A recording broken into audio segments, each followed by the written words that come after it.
Internet पर relaxation techniques ढूंढ रहा था तो मुझे एक बुक दिखी, द टच ऑफ हीलिंग। और इस बुक में रिलैक्सेशन की जो जापानीज टेक्निक बताई गई थी उसे देखकर मैं हैरान हो गया। मैंने सोचा कि ये टेक्निक आप तक जरूर पहुंचनी चाहिए और वही टेक्निक आज मैं आपको बताने वाला हूँ। इस टेक्निक को कहते हैं जिनशिन जुत्सु। इसके हिसाब से हमारे बॉडी में एनर्जी मेरिडियंस चलती हैं। आसान भाषा में कहूँ तो ये एनर्जी चैनल्स होती हैं, जैसे कि ब्लड वेसल्स होती हैं। और जब इन एनर्जी मेरिडियंस में ब्लॉकेज होता है तो हमें कई तरह की प्रॉब्लम्स होती हैं, जैसे कि स्ट्रेस, डर, गुस्सा, सैडनेस या फिर सेल्फ रिस्पेक्ट में कमी, नेगेटिव थॉट्स या नर्वसनेस। और जिनशिन जुत्सु के हिसाब से इन सब का सॉल्यूशन हमारे हाथ में ही है। इस टेक्निक की सबसे अच्छी बात यह है कि एक तो ये बहुत ज़्यादा इजी है, दूसरी बात यह कि आप इसे करने के बाद इंस्टेंटली इसका रिजल्ट फील करोगे, और तीसरी बात यह है कि ये बहुत क्विक है। जिनशिन जुत्सु वैसे तो एक बहुत डीप टेक्निक है, इस बुक में इसे काफ़ी डिटेल में बताया गया है, लेकिन मेरा मकसद हमेशा से यही रहा है कि मैं आपको चीज़ें बहुत सिंप्लीफाई करके बताऊं। इसलिए इसका सबसे इजी पार्ट मैं आपको बताने वाला हूँ, सारी टेक्निकलिटी निकाल कर, जिसे आप अभी से इस वीडियो को देखते हुए भी कर सकते हो। एंड बिलीव मी, ये बहुत इफेक्टिव है, इसके रिजल्ट्स ऑलमोस्ट इमीडिएटली मिलते हैं।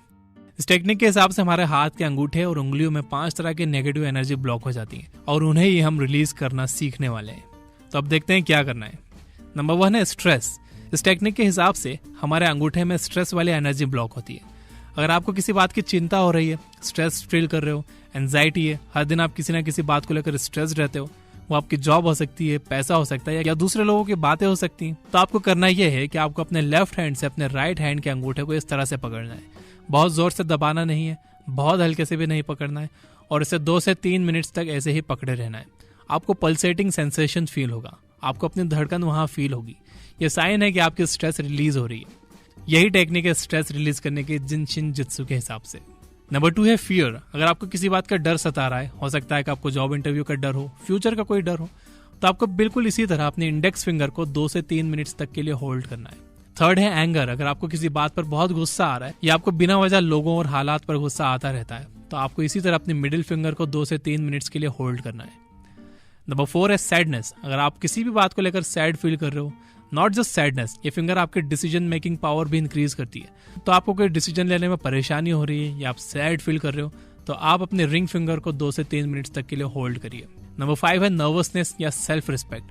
अगर आप जॉब इंटरव्यू से पहले नर्वस फील कर रहे हो, या स्टेज परफॉर्मेंस से पहले नर्वस फील कर रहे हो, या किसी और बात को लेकर नर्वस फील कर रहे हो, या आपके माइंड में खुद के बारे में बुरे थॉट्स आ रहे हैं, सेल्फ रिस्पेक्ट में कमी महसूस कर रहे हो, तो पिंकी फिंगर को 2 से 3 मिनट्स के लिए होल्ड करिए।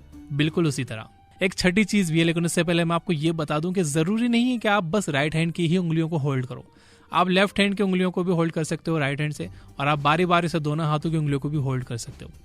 तो इस टेक्निक में छठी चीज ये है कि अगर आप अपने माइंड को शांत करना चाहते हो, रिलैक्स करना चाहते हो, तो आपको अपने हथेली के सेंटर को अपोजिट हैंड के अंगूठे से हल्के से प्रेस करना चाहिए, वही 2-3 मिनट्स के लिए। जिनशिन जुत्सु टेक्निक इतनी ईजी है कि आप इसे कहीं पर भी और कभी भी कर सकते हो। आप इसे सोने से पहले कर सकते हो, अपने सारे स्ट्रेस, फियर्स, एंजाइटी, सैडनेस को खत्म करके सो सकते हो। आप इसे उठने के बाद भी कर सकते हो। ये 5 चीजें आप याद कर लो कि हमारी अलग अलग उंगलियां हमारे अलग अलग एटीट्यूड और इमोशंस को रिप्रेजेंट करती हैं।